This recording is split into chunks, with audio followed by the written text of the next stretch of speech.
మా నాన్న ప్రతి ఇయర్ పొలం వేస్తూనే ఉంటాడు. సంవత్సరానికి 2 సార్లు పొలాలు వేస్తూనే ఉంటాడు. అలా గత 6-7 సంవత్సరాల నుంచి వేస్తున్నాం. ఇంతకుముందు కౌలుకి ఇచ్చేది, అప్పుడు కొంచెం మంచిగా అనిపించేది.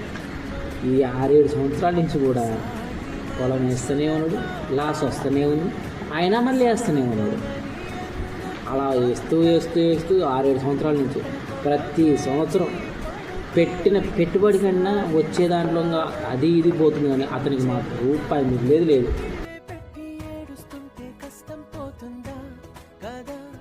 ఈ ఇయర్ కూడా వేసిండంట, దాంట్లో 2 ఎకరాలు ఎండిపోయింది.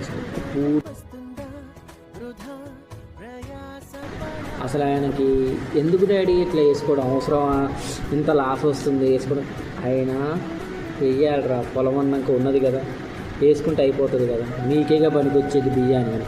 ఇప్పుడు మనకి బియ్యం ఏమో కానీ ఆ లాస్ వచ్చిన డబ్బులతో మనం బియ్యం కొనుక్కుంటే ఇంట్లో బియ్యం బస్తాలతో 2 సంవత్సరాలు తినవచ్చు. అయినా కానీ పంట వేస్తూనే ఉంటాడు, ఒళ్ళు గుల్ల చేసుకుంటారు, అంటూ ఇటు తిరుగుతుంటారు, అటు ఇటు తిరిగి కాళ్ళ నొప్పులు ఎక్కువవుతున్నాయి వాళ్ళకి. అసలు ఏం చేయాలో ఎట్లా మార్చాలో మా నాన్న నాకు ఏం అర్థం కావాలి. నాన్న కూడా ఇలాగే ఉంటారా? నాకైతే వాళ్ళకి ఎండిపోయినాయి నీళ్ళు అన్నప్పుడు ఏమో బాధ అనిపిస్తుంది. ఎందుకు ఇట్లా కష్టపడి చేసుకోవడం, నాకే బాధ అనిపిస్తుంది. వాళ్ళ కళ్ళతో చూసే వాళ్ళకి ఎంత బాధ అనిపిస్తుంటుంది మీరే చెప్పండి.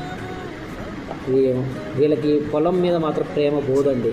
ఎన్ని రోజులైనా పొలాన్ని మీరు చేసుకుంటాం, ఉన్నదాన్ని కాపాడుకుంటూ ఉంటారు. మనం కూడా కాపాడాలి, కానీ ఎంత లాస్ వచ్చినా కానీ ఇంకా చేసుకుంటారు చూడు, నాకు అదే చాలా బాధ అనిపిస్తుంది. అది ఎంత లాస్ వచ్చినా, ఎంత నష్టం తీసుకొచ్చినా పొలాన్ని మాత్రం అస్సలు వదలదండి మా డాడీ. మీ డాడీ కూడా అంతే కదా?